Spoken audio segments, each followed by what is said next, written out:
everyone, it's Claire again. I just thought I'd make another short video while I'm thinking about it, about the NICE guidelines, which are the guidelines that are set down by the Clinical Excellence for the NHS. I think they're called the National Institute for Clinical Excellence, I think they're called. They do have a website. What I shall do is, in the right hand box, as you look at YouTube, I'll put in there a link or a website address for NICE with the specific guidance on it. And I'll also put on an address for BOSPA, which are a really, really useful organisation, and they've got BMI calculators and things like that on there.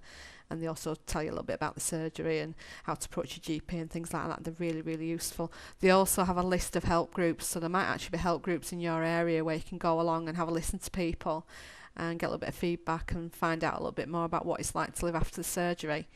Unfortunately, I don't have one for my area yet, which is something I'm going to talk about in a little while. The first thing on the list that I can see now is you've got to be aged 18 or over, which I suppose they want to make sure that you developed properly and that you're an adult and that you fully understand when you undertake the surgery what it is. So I suppose that's the reason why that's there. Obviously I'm over 18.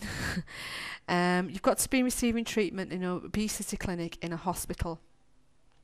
Now this one, they've got an extra, your different primary care trusts, which are the ones that hold all the funds, have slightly different guidelines that run alongside the NICE guidelines. And the extra thing that's added into mine for the Salford area, Salford, Trafford and Bolton Trust I think it is that you've got to be receiving this treatment, the obesity clinic, for I think it's 6 months in the last 5 years, I think it was. The next one is you've got to have tried all appropriate non-surgical treatment but can't maintain, that's the important part, weight loss. So in my instance, I can lose weight, I just can't maintain it, eventually goes back on, which is the problem that a lot of people have. You've got to have no specific medical or psychological reasons why you can't have the surgery. This one was a bit of a funny one for me. I actually thought the fact that I've got an underactive thyroid would have got against me.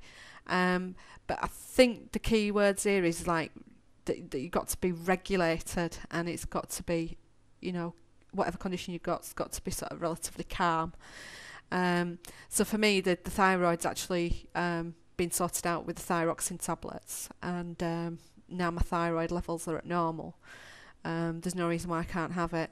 Also psychological reasons, again I thought because I suffer from manic depression it may have got in the way, but again I'm stable and I'm medicated, and that was the important thing from what I can gather. I suppose they'd be more concerned about things like eating disorders. If you're in the throes of an eating disorder, they probably don't want to give you the surgery, but that's just my opinion, maybe, don't know. Also, you've got to be fit for the anaesthetic. So when you go through for this surgery with the NHS, one of the things they give you is a sleep test, and that's for sleep apnea. And the reason being that they can't put you under anaesthetic with sleep apnea because it causes all sorts of problems with your breathing and your heart can stop and things like that. So that can actually, in some cases, I don't know if it's in all cases, but I certainly know in some cases can be sorted out. And they told me at the hospital if I had have had sleep apnea, there's a special machine that they could have given me prior to surgery to get everything right before I had the surgery, so I was fit for the anaesthetic. Let's have a look. You've got to fully understand the need for follow-up from various healthcare professionals such as dietitians and psychologists. Again, if you do your research on the surgery, that's something that comes across. Whether or not it actually happens in reality or not is another matter. I have noticed a really big difference in care between various health authorities and various surgeons after. But most, if not all of them, have something there. They have to. I've actually been to see a dietitian already, and I'm probably going to be going to see another one. And I'm also due to see a psychologist. And I think that most of them would, if not all, I suppose, would have sent you to see a psychologist or a dietitian before you have the surgery, because they need to make sure that you can cope mentally and that you know what you're going to be putting yourself through. Let's have a look.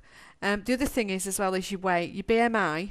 If your BMI's, you've got to be classed as morbidly obese, and you're classed as morbidly obese for this surgery.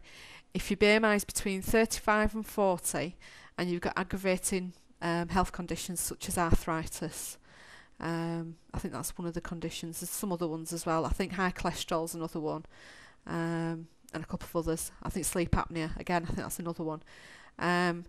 If you've got those and you've got a BMI 35 to 40, then you qualify for the surgery. If your BMI is over 40, you can be put forward for surgery as long as you fit all these guidelines. And if you're 50, they're now saying, I don't know if it's everywhere, but certainly some literature I've read recently, they're now saying that if your BMI is 50 plus, the first line of treatment is going to be surgery. And you still have to fit, you know, the guidelines obviously need to fit for anaesthetic and things like that, so there's various guidelines you still have to fit. But they're taking it as read that if you've got a BMI of 50, it's just important that they get the weight off. That's what I can gather. Again, don't just take my word for it. This is just sort of what I've found out so far. There are websites out there with information on. There are online forums on various websites that give support for surgical patients. There's not really a great deal of groups that you can physically go to. Certainly not where I live anyway. I mean, there are dotted about all over the country, but there's nothing in my area, which is the thing that I find quite alarming, to be honest. They're offering this surgery in Salford, and there's been no mention of support groups that I could maybe go to before having the surgery, just to make sure. Not that I'm not sure already, but for some people maybe wavering a little bit or uncertain, I think a support group would have been a really, really good idea. And there's been no mention of support groups afterwards. I do know the gentleman that I'm going to see in Leeds, I think he has a support group that's attached to his hospital, and from what I can gather from his patients, he offers quite a lot of aftercare anyway. So it sounds like that's probably a better place for me to go at the moment, because I need that support. If there's anything else that anybody wants to know, or maybe there's a website that they're after or information, I could probably find it for them on the internet. But again, it's no substitute for any information you might get from a surgeon or people that have had this operation done, or your local primary care trust, or there's various people that you can ask. The information is there, it's just really, really difficult to get, and it's not something that they give out. And I think part of the reason for that is that funding, although they're saying that people should be getting this surgery, a lot of the primary care trusts haven't got any pot as such for this money. Some have, some haven't.